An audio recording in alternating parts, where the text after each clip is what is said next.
Hi, I'm Jaimee Andreessen, a work-at-home mom passionate about helping entrepreneurs like you build a thriving laser business.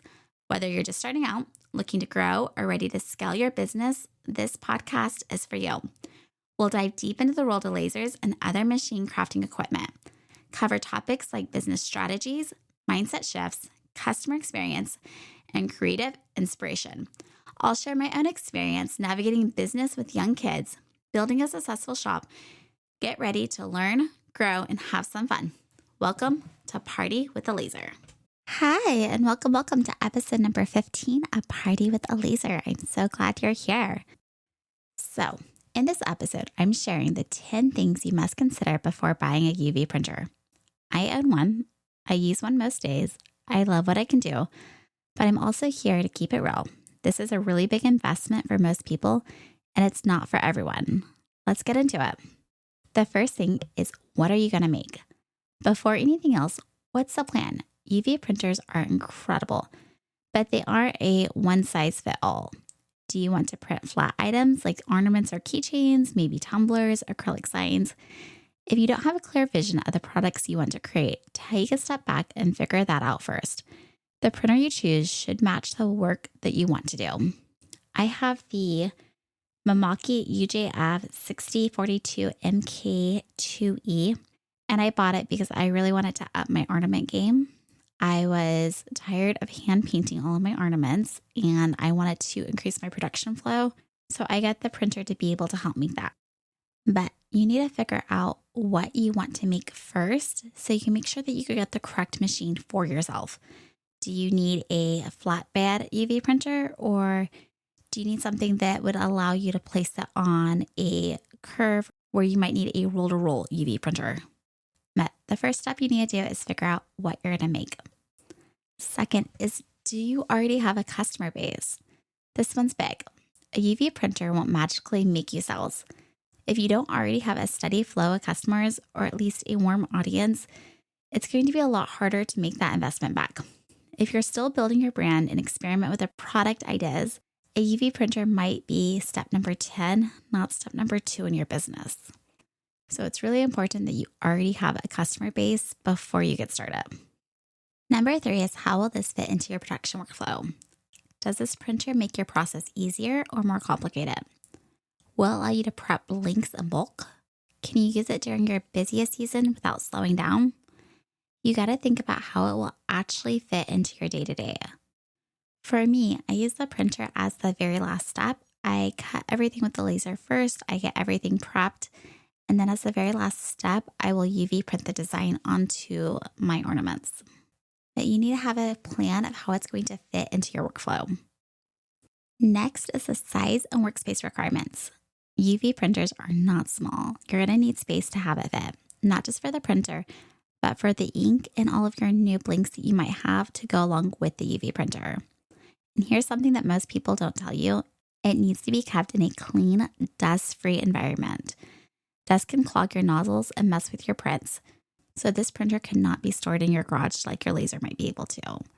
I actually keep my UV printer in the living room because for us, it was the best place that was the most clean and dust-free for the UV printer to go. It's lots of fun on the days that my girls ask for the bounce house to be blown up in the living room. So the living room is taken up by a bounce house on one side and lasers and a UV printer on the opposite side. Next is picking out the correct machine. There are a lot of machines out there, from budget imports to high-end commercial setups. You want a reliable, solid customer support and a company that stands behind their product. I personally went with PDS Equipment, and I really like them so far. They were super helpful during the setup process. They actually sent somebody out to my house to get the machine completely set up, and then they stayed and helped me learn how to use the machine for 2 days after, and that was super helpful. It made me feel like I was able to get up and run with the machine and just really learn how to use it. I recommend joining several Facebook groups. There is a really great one called Fire and Ink that I recommend, and that way you can see a couple of different UV printers and what people have to say about them. Next is softwares. If you're already designing for lasers, you're probably already comfortable with vector programs. However, For the UV printer, you're going to need something like Adobe Illustrator or CorelDRAW. The UV printer adds a whole new layer, color, and understand how to prep these files for full color printing is a totally different skill. You'll need to learn about layering, transparency, and white inks. If you're not already familiar with one of these programs, learning how to use it is going to be a very important step before getting your UV printer. Another really important thing to consider before getting a UV printer is, do you have the time?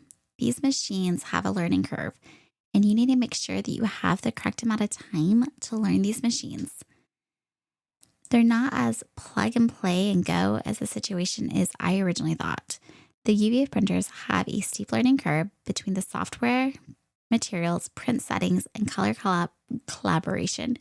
You're going to make a lot of test prints at first, and if you don't like techie tinkering and testing, this could get really frustrated. One of the biggest things for me is I went into the UV printer thinking that I was going to do this one particular style. And then after I got the printer, I realized that was not the style I wanted. It wasn't what I liked. So all of the files that I had prepped beforehand, I ended up not even using. I just deleted them and made all new files. So make sure you have the time to play around with it. The next thing to consider is the maintenance demand. Let me be super honest. UV printers require daily maintenance, or most days. Most days you need to shake the white inks. Otherwise, they'll separate and clog your print heads. You also need to clean the cap station, keep the nozzles clear, and run maintenance flushes. If you skip even a couple of days, the print heads could get clogged and cause a lot more cleaning necessary down the road. This is not a set it and forget it tool. Next is going to be the ink cost and supplies. UV ink is expensive, and on top of that, it expires. So you need to plan your purchases wisely. You'll also go through daily maintenance fluid and these super expensive Q-tips that are lint-free. Factor all of these into your operating costs. This is not a buy ink when you need it kind of situation. And last is cost. Let's talk numbers. My UV printer setup was almost $40,000. And I know that's a really big number, and a lot of people have asked me if they should finance it. And my answer is no. Don't take out a loan unless you're 110% confident that this printer will pay for itself quickly. UV printers are really amazing, but they're not low risk. The last thing you want is a giant payment and a machine that could be collecting dust. I have actually a really funny story about whenever I went to pull out a check from my bank. I needed to order a check from my bank, and whenever I called up to get the correct amount out of my bank account, the person told me that I needed to speak to their manager because of the amount that I was requesting. So I'm talking to this manager, and they're like, okay, now what do you need this amount of money for? We need to write it on the memo. And I told them it was for a printer. And the person just kind of waits for a second, and she's like, excuse me, did you say you needed this amount of money for a printer? And then start to laugh. And she's like, are you sure you don't want to buy a car with that? So just kind of funny whenever I went to pull it out. So there you have it. 10 things to seriously consider before buying a UV printer. If you're still excited about hearing all of this, awesome. It might be the perfect next step for your business. But if some of these were red flags for you, that's okay too. There are plenty of other ways to grow without jumping into something this big. There are also plenty of people that you can reach out to that are more than happy to help you with your UV printing needs until you're able to save up the amount for this printer. If you have found this helpful, make sure to follow the podcast and share it with fellow makers. And if you got questions about UV printing or want to hear how I use mine, shoot me a DM on Instagram at @partywithalaser. Until next time, keep creating and keep it colorful. Thank you so much for joining us on this episode of Party with a Laser. If you're looking for more resources, head on over to partywithalaser.com, where you'll find show notes, all the links from today's episode, the blog, and so much more. If this episode was helpful for you, awesome. The greatest compliment I could receive from you is a rate, review, and subscribe on the podcast. Not only will this allow us to connect again on future episodes, it lets me know that I'm providing you with value, information, and helps other people find this content more easily. I'm truly appreciative of your support. Have a great day and see you next time. BN. Have a great day. Bye-bye.